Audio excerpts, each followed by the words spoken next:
Hey guys, and welcome to this latest video.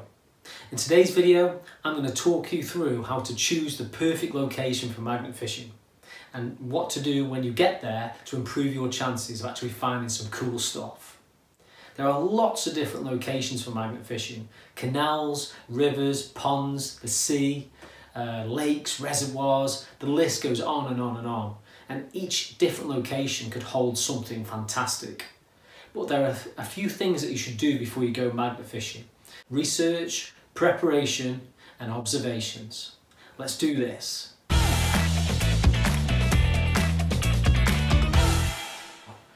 The first thing we're going to explore is Google Maps.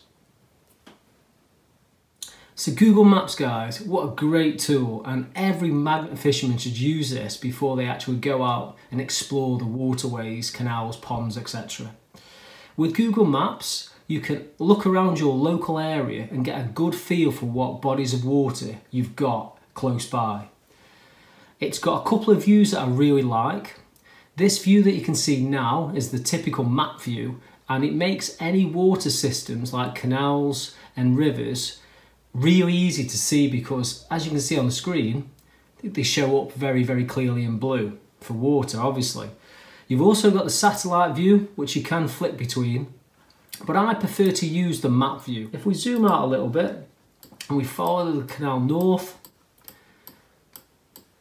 you can see there, again, we found two more bridges because the canal runs under the road, so there will be bridges there. If we continue north again, go around this bend, there's another further bridge. So that's 4 bridges in a close area that we can actually fish on the day.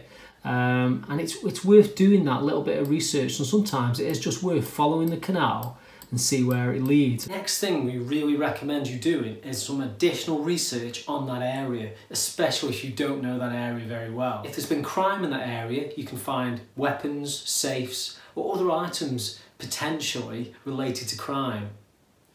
If there's industry or history in the area, or both, you could find historical artifacts, you could find religious items, tools if it's mainly industry, chains, all sorts of things. Just those extra little bits of information will help you pick that perfect spot. 2 more tips then, guys, as well. Firstly, your chosen location. Will that have a lot of people traffic usually on a normal day? And what I mean by that is, do a lot of people walk up and down that part of the canal? Do you have a lot of cars that go over the bridge that goes over the canal? Is it likely that somebody might have thrown something in? Choosing an area where there's a lot of people traffic usually will give you, again, more opportunities and potential to find something. Cities and towns seem to do better for finding things than rural areas in terms of finding more things. But rural areas in the countryside still might have that special item that's been hidden away. And then finally, for research, it's actually worth looking on the Canals and River Trust website, because on that website for your area you can actually see if any dredging work or maintenance has been carried out.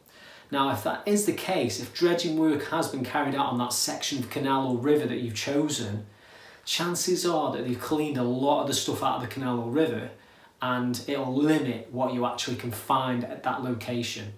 So that's where you might consider going somewhere else.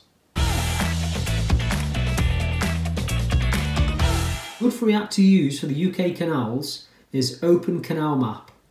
This allows you to see all the canals in the UK along with bridges and locks. It allows you to zoom right in so you can see what locks and bridges are coming up along the canal, and it also gives names and numbers. What a great little app, guys. Really recommend you trying that out. It will really help you plan your day effectively, and you'll be able to get the most out of magnet fishing when you're out and about. Big tip, don't forget to try the spaces, the sections in between bridges and locks. A lot of people forget to fish those and head straight to the features, and they could hold some really, really cool stuff as well. Okay, the next thing we're going to have a look at, guys, is Google Earth. I love using this, and the reason we're going to use it is because we're going to have a look at the parking and accessibility of the canal section. We want to magnet fish in a lot more closer detail. and Google Earth is amazing at doing this. Google Earth, guys, is a fantastic bit of kit. As you can see, we start off with the British Isles and we can zoom right down into the towns and cities wherever your chosen location is. We can get right down to the roadside. There's some great features now. So we've got a 3D option or we've got a 2D option. I go between both so I can have a really good view all around, but the 3D option, as you can see, is fantastic and it allows you to get a full 360-degree angle of the location. There's parking available, we have access to the canal towpath, we can see where we've got to go, and just doing this bit of research allows you to plan out your day so you know straight away when you get there where you're going, where you're parking. It doesn't take any of your time away trying to work things out. You've got a plan for the day. So the next thing to think about, guys, is actually organising a Scrapman. Real easy to do. It helps do it now so you don't have to worry about it when you're out magnet fishing and you finish your fishing and you've got all this stuff to take away. Have a look on Facebook. There's a great group called Dippers and Scrappers. They have a list of scrapmen for every single county in the UK. They're at the moment trying to build a directory as well for the US, which will be amazing for everybody over there. But yeah, check the list out. Get a couple of numbers, make contact, tell them your location, and just say that if you do find something, you will, etc. It saves doing it on the day, so you can just enjoy your magnet fishing.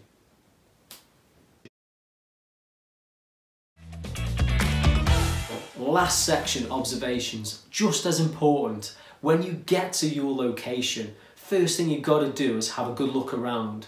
Are there any brown patches on the towpath or on the grass next to the water?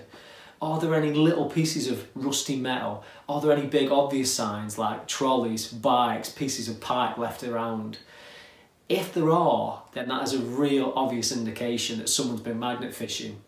Now, the chances of them clearing that whole area are, you know, fairly slim, and we don't know what magnet they were using, so their magnets could be way less in strength than yours. However, it might be worth considering different locations or spending half an hour and then making that call to move on. Next things to think about with observations, have a look round at your location. If you're fishing next to a bridge, then you might consider if someone was passing over the top of the bridge and thrown something in, where that would have landed in the water. So try and look and actually gauge where someone might have thrown something. And if you were to throw something off, where would you throw it? And try those spots, because sometimes that can be the difference again. The next tip I'm going to give you guys, in terms of observations, a lot of people throw their magnets into the canal and actually retrieve them. Don't forget to try the margins. Make sure you check that, obviously, if they've got metal sides, you know, you've got to be careful so you don't get stuck. But at the same time, use the magnet down the margins, because a lot of people, if they're going to drop something, might just drop it in very subtly into the canal or the river, and it'll be right down the side. So don't forget to check those areas. And my last tip for you guys that we've recently learned and can actually make a big difference. Where you've got a separate path that leads down to the river or down to the towpath on the canal, try fishing off there, because chances are if someone's actually gone down that path and they've actually needed to get rid of something very quickly, it's gone in at that location. We found safes, we found knives, we found a lot of things that have been dumped at the edge of a path. So don't forget to check that. Look to see if there's any paths or entrances, you know, along the towpath. It's really worth doing. I hope you've enjoyed the video. I've been Drillbit Dave. Please check out, obviously, our other videos. Please like and subscribe, that'd be amazing. I'm usually gonna say from me and em, but as it's just me, I'll see you next time. Thanks for watching.